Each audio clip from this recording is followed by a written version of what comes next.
montre la culture in vitro de bananiers comme un moyen de produire des milliers de nouvelles plantules en 6 à 8 mois qui sont indemnes de parasites et de maladies, uniformes, d'une croissance vigoureuse, facilement transportables et donc facilement commercialisables.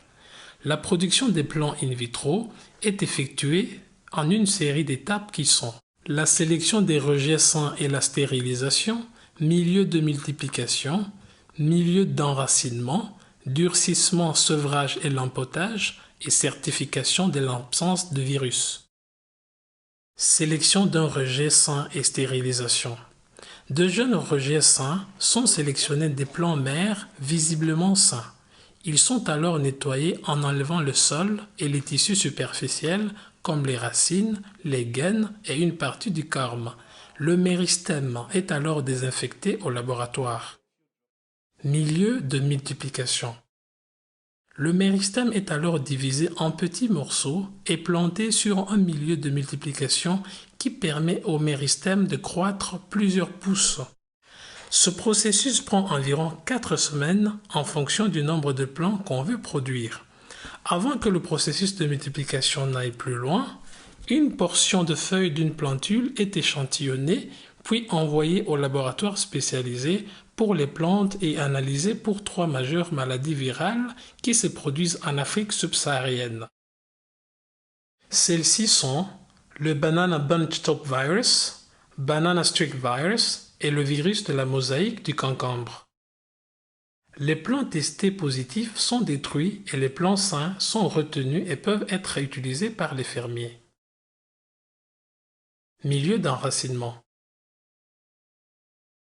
Après multiplication, les pousses qui ont émis des feuilles sont plantées sur le milieu.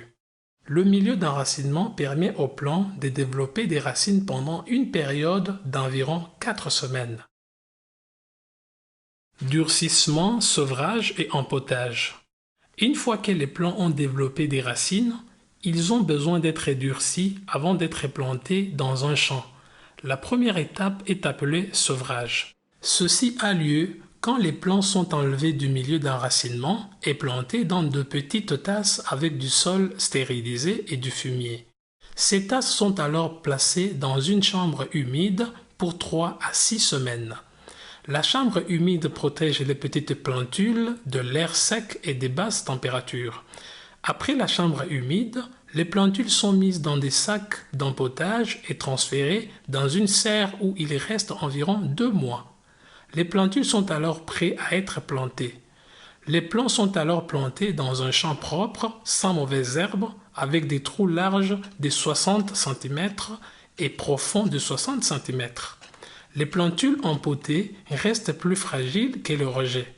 Les vitroplants sont petits et ont peu de réserve car le rhizome est petit. Donc, les vitroplants nécessitent de soins spéciaux pendant l'établissement. En particulier, ceci implique l'application des nutriments et de l'arrosage pendant les périodes sèches pour favoriser une meilleure reprise. Si les jeunes plants sont stressés, alors les avantages des vitroplants seront perdus. Le durcissement des plantules peut être organisé par l'entreprise produisant des vitroplants ou par une pépinière indépendante appartenant aux agriculteurs ou à une communauté. De ces pépinières, les plants peuvent être distribués aux agriculteurs. Indexation pour la certification des virus. Nous recommandons que vous confirmiez par vous-même que vous recevez du matériel de plantation certifié d'être exempt de virus en demandant le rapport d'indexation de virus. Bien que les vitroplants puissent être hautement productifs, toutes les expériences du patient n'ont pas été positives. Certains agriculteurs ont reçu des plants malades ou des variétés qu'ils n'ont pas commandées. Dans ces cas, il est recommandé de fournir un feedback aux fournisseurs de vitroplants et aux autorités nationales de la protection des végétaux.